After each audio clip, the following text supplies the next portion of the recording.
Across Bangladesh, events have taken place highlighting the impact of climate change on individual communities.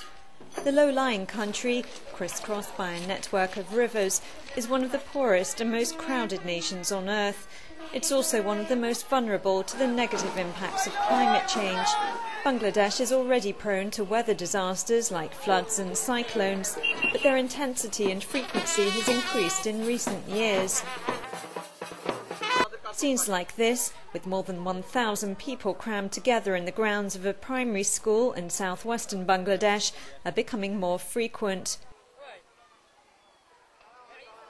They're climate refugees, forced to move here in September when heavy flooding left their homes underwater. These women show me their flooded village. It's likely to remain underwater for at least 6 months. They're angry. It's the 4th year running flooding has forced them to abandon their homes. Shanjia Rani Dash says they've lost their regular work and it's been hard to earn enough to feed her family. Their livestock, chickens and ducks, have all gone, she said. Changing rainfall patterns and rising temperatures over the last decade have been blamed for drying up hawa areas or swampy wetlands during the winter. Fishermen here in Sunamganj, northeastern Bangladesh, say fish catches have dramatically declined. Mohinuddin says it was easy for him to fish in deep waters 10 years ago, but weather patterns had changed and were becoming unpredictable. The waters had become shallow, he said, and many fish species had died. Fishermen like him were suffering.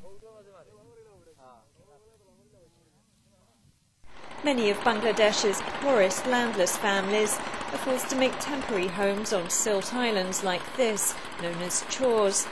They're formed from sandbar deposits which emerge within river systems. But the islands are also gradually being reclaimed and eroded by the waters. Amina, a mother of 5, lives in this chor village in Gaibandha, northern Bangladesh. She tells me there's flooding every year and the land is being eroded. The soil is bad, she says, and whatever we plant doesn't grow. We're very poor. When it floods, the men have to go to Dhaka to find work. Because of the floods and erosion, I've had to move home 15 times. Hotter climates have increased problems here in Rajshahi, one of the few drought-prone areas of northwestern Bangladesh. People say there isn't enough water for drinking, irrigation or agriculture. But the heaviest burden has fallen on women, forced to travel further from their homes to collect water.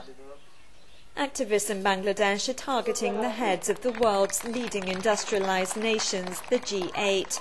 Their call is to stop harming and start helping. They want the world's biggest polluters to start cutting their greenhouse gas emissions.